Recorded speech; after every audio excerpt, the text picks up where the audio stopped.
My husband drained our daughter's college fund and vanished with his mistress. I was devastated, until our 12-year-old smirked and said, "Mom, don't worry. I handled it." Days later, he called screaming after discovering. Mark was stuffing clothes into a suitcase when I walked into our bedroom. No explanation, no eye contact, just frantic packing like the house was on fire. "What are you doing?" I asked. He didn't even look up. What I should have done years ago. His words hit me with the force of a physical blow. 22 years of marriage, and this was how it ended? Him throwing shirts into luggage while I stood in my pajamas, completely blindsided. "Mark, stop." I grabbed his arm, but he shrugged me off like I was a stranger. "Talk to me. What's happening?" He finally met my eyes, and what I saw there terrified me. Nothing. No guilt, no sadness, no regret. Just cold determination. "I'm leaving, Sarah. Today." Before we continue, I want to thank you for joining me in sharing stories about protecting our families. If you believe children deserve financial security, please consider subscribing. It's free and helps us reach more families who need to hear this. Now let's see what Emma discovered. The room spun around me. This couldn't be real. Yesterday we'd discussed Emma's college applications over dinner. Yesterday he'd kissed my forehead and said goodnight. Yesterday I was a wife, not whatever I was becoming in this moment. Is there someone else? The question fell out of my mouth before I could stop it. Mark paused, a dress shirt halfway into the suitcase. For just a second I thought I saw something flicker across his face. Then it was gone. This isn't about anyone else. This is about me needing to breathe again. But I knew. The way he wouldn't look at me properly. The way his phone had been face down for months. The late meetings that ran later and later. I'd been pushing down these suspicions for so long that they'd become background noise, but now they screamed at me. "Where will you go?" My voice sounded small, pathetic. "I'll figure it out." He zipped the suitcase with finality. "I need you to transfer my half of the savings to my personal account." That's when the real panic set in. Money. Emma's college fund. Our joint accounts. Everything we'd built together. I ran downstairs, my bare feet slapping against the hardwood floors. Emma looked up from her cereal, concern creasing her 12-year-old face. "Mom? What's wrong?" "Nothing, sweetheart. Dad's just going on a trip." The lie tasted bitter. I grabbed my laptop and logged into our bank account with shaking fingers. The page loaded and I stared at the screen in disbelief. Our checking account showed $247.83. Our savings account showed zero. Emma's college fund, the one we'd been feeding for 12 years, the one that should have had $75,000 in it, showed zero. No. The word came out as a whisper. No, no, no. I refreshed the page. The numbers didn't change. I checked the transaction history. 3 days ago, while I was at my book club meeting, Mark had transferred everything. Everything. Not just his half, not just our shared money, but Emma's future too. My hands were shaking so hard I could barely type. I called the bank, praying this was some kind of mistake. The customer service representative confirmed what I already knew but couldn't accept. Mark had full access to all accounts. The transfers were legitimate. "Mom." Emma's voice seemed to come from far away. "You're scaring me." I looked at my daughter, really looked at her. She was still in her school uniform, her dark hair pulled back in a ponytail, her backpack ready by the door. She had no idea that her father had just stolen her future and walked away. The sound of footsteps on the stairs made us both turn. Mark appeared, dragging his suitcase behind him. He walked past us like we were furniture, heading straight for the front door. "That's it." I found my voice, and it was stronger than I expected. 22 years and you're just walking away? He stopped with his hand on the doorknob. "I left you a voicemail explaining everything." "I don't want a voicemail. I want you to look at your daughter and explain why you're abandoning her." Emma stood up slowly from the breakfast table. She didn't cry, didn't run to him, didn't beg him to stay. She just watched him with those intelligent eyes that were so much like his. Mark glanced at Emma for maybe 3 seconds. "You'll understand when you're older," he said to her. Then he looked at me.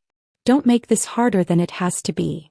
The door closed behind him with a quiet click that somehow sounded louder than if he'd slammed it. Emma and I stood in the sudden silence of our kitchen. The coffee maker gurgled. The refrigerator hummed. Outside, a car engine started and pulled away. "Is he coming back?" Emma asked. I wanted to lie, to protect her, to say that Daddy just needed some time. But looking at her face, I realized she already knew the answer. I don't think so, baby. She nodded, processing this information the way she processed everything else in her life with careful consideration. Did he take our money? The question caught me off guard. How could she know to ask that? Some of it, I said carefully. My college fund too? I couldn't speak. I just nodded. Emma picked up her cereal bowl and walked it to the sink. She rinsed it out, dried it, and put it away in the cabinet.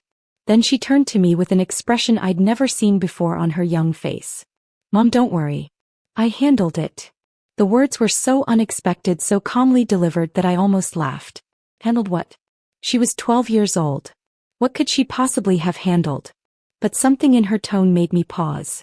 There was no childish bravado, no empty comfort. Just quiet confidence, like she knew something I didn't. What do you mean, sweetheart? Emma picked up her backpack and headed toward the door. I'll miss my bus if I don't leave now. We'll talk after school, okay? And then she was gone, leaving me alone in a house that suddenly felt enormous and empty, with questions I couldn't answer and a future I couldn't see. The house felt different that first week without Mark. Not just empty but watchful somehow. I found myself crying at random moments, folding his abandoned laundry, seeing his coffee mug still in the dishwasher, hearing Emma's alarm clock through the walls each morning. But Emma? She moved through our shattered world like nothing had changed. Every morning at 7:15 she'd appear in the kitchen fully dressed, backpack organized, lunch packed. She'd kiss my cheek and say, "Have a good day, Mom," in the same cheerful tone she'd used when we were still a complete family. It was unsettling. Are you okay, sweetheart? I asked her one morning, catching her wrist gently as she headed for the door. She looked at me with those serious dark eyes. I'm fine, Mom. Are you? I wasn't fine. I was falling apart piece by piece, but I couldn't tell her that. Just checking on you. I know. He squeezed my hand. But I'm really okay. That evening, I decided to call my sister Janet for advice. As I dialed, I could hear Emma upstairs in her room. The sound drifted down through the floorboards, rapid clicking like she was typing frantically. I assumed she was chatting with friends about the situation, maybe processing her feelings online the way kids do now. Sarah? How are you holding up? Janet's voice was warm with concern. I don't know, I admitted, sinking onto the couch. Emma's being so strong, but I'm worried she's bottling everything up. She hasn't cried once. Some kids process differently. Remember when Dad left? You cried for weeks, but I got angry and broke Mom's favorite vase. The clicking upstairs stopped suddenly, then resumed with even more intensity. What's that sound? Janet asked. Emma's on her computer. Probably homework or games. But even as I said it, something nagged at me. The rhythm was too consistent, too purposeful for games. After I hung up with Janet, I made Emma's favorite dinner, grilled cheese and tomato soup. I knocked on her door around 6:30. Come in, she called. I pushed the door open, carrying her dinner tray. Emma was sitting at her desk, her laptop screen angled away from me. She closed it quickly when I entered. Brought you some food, honey. Thanks, Mom. She took the tray without making eye contact. You can set it on my nightstand. As I placed the tray down, I glanced at her desk. Scattered papers, her school planner, a few textbooks. Nothing unusual. But there was something deliberate about how she'd positioned everything, like she'd arranged it specifically for my visit. What were you working on? I asked casually. History report on the Industrial Revolution. She opened her laptop again, but I caught a glimpse of the screen before she minimized whatever she'd been viewing. It looked like an email program, not a school document. Need any help? I'm good. Thanks for dinner. I was dismissed. Politely but firmly. I kissed the top of her head and left, but the uneasy feeling lingered. Over the next few days, the pattern continued. Emma maintained her perfect routine while I spiraled deeper into confusion and grief. I'd wake up at 3 in the morning with panic attacks, checking our bank accounts obsessively, calling Mark's number just to hear his voicemail. Meanwhile, Emma would emerge each morning looking rested and composed. The typing continued every night. Sometimes it went on until nearly midnight. Friday evening, I was putting away Emma's clean laundry when I saw it. A single sheet of paper on her desk, partially hidden under her science textbook. I shouldn't have looked, but something about the formatting caught my eye. It was a printed email thread. The names at the top made my blood freeze. Mark and Rebecca's. My hands shook as I pulled the paper out. The messages were dated from 3 weeks ago, before Mark left. They were discussing meeting times, hotel reservations, and something about handling Sarah when the time came. I sat down hard on Emma's bed, staring at the evidence in my hands. My 12-year-old daughter had somehow accessed her father's private emails. How was that even possible? Mom.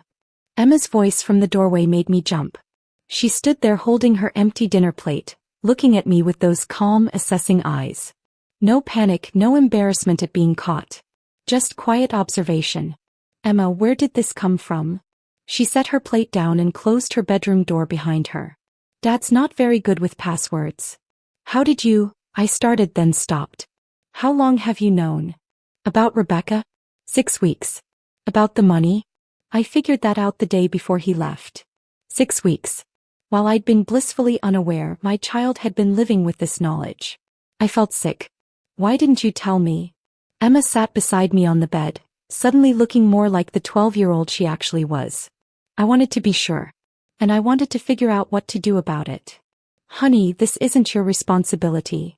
Yes, it is. Her voice was firm. He stole my college fund. He lied to both of us. Someone had to do something. I looked around her room with new eyes. Everything seemed different now. Her organized desk, her careful routine, her unnatural calm. What else do you know? Emma got up and pulled a spiral notebook from under her mattress. She handed it to me without hesitation. The pages were filled with handwritten notes, printed screenshots, diagrams I couldn't understand, and lists of numbers that might have been phone numbers or account information. Emma, what is all this? Research. She sat back down beside me. Dad thinks he's smart, but he's careless. He uses the same password for everything. He doesn't clear his browser history. He doesn't even log out of his accounts when he's done. I flipped through page after page of meticulous documentation. Financial records, text message screenshots, what looked like travel itineraries. My daughter had been conducting surveillance on her own father. I struggled for words. This is incredible. And terrifying. I learned most of it from YouTube tutorials. Computer security is really interesting once you understand the basics. Emma, this kind of thing, hacking into someone's accounts, it's not legal. She looked at me with an expression far too mature for her age. Neither is stealing $75,000 from your daughter's college fund. The matter-of-fact way she said it sent chills down my spine. This wasn't my little girl anymore. This was someone I'd never met before. Someone calculating and focused and completely unafraid. What are you planning to do with all this information? Emma took the notebook back and closed it carefully. I'm still working on that part. But don't worry, Mom. I've got this handled. There was that phrase again. The same words she'd said that morning when her father walked out of our lives. But now they carried a weight that made me realize I might not know my own daughter at all.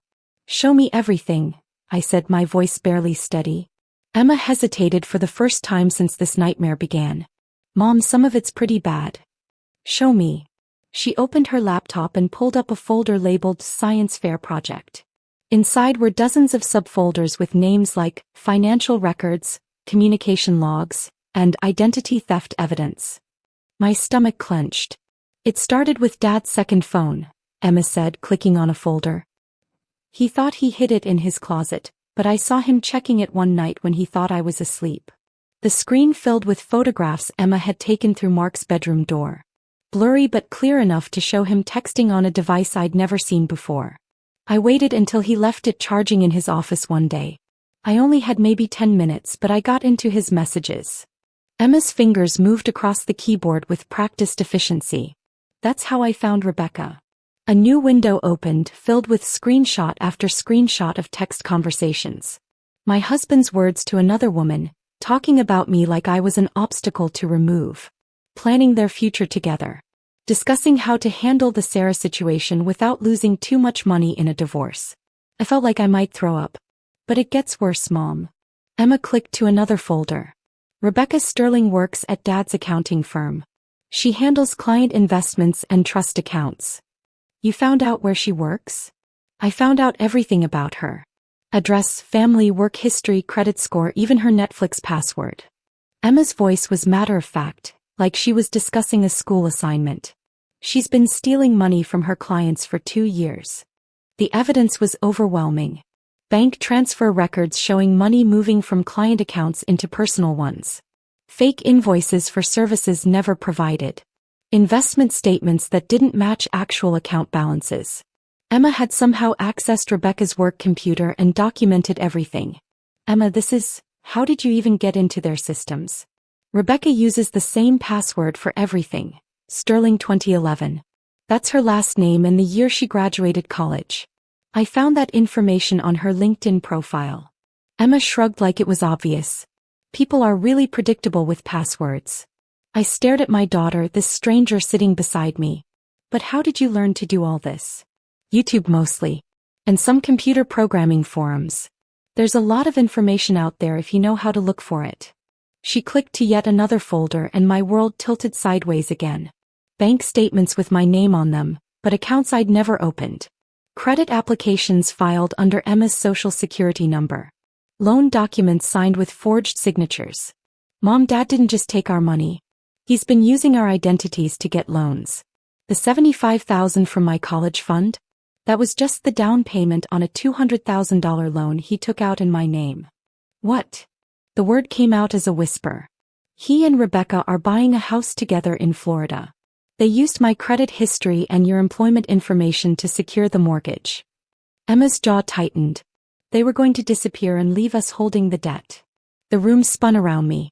Identity theft. Fraud. My husband hadn't just abandoned us. He'd systematically destroyed our financial future to build a new life with his mistress. But here's the thing, Emma continued, and I heard something new in her voice. Something cold and satisfied. I caught them before they could complete the purchase. She opened another folder labeled Countermeasures. Inside were dozens of official-looking documents, fraud reports filed with credit agencies, complaints submitted to banking authorities, anonymous tips sent to Rebecca's employer.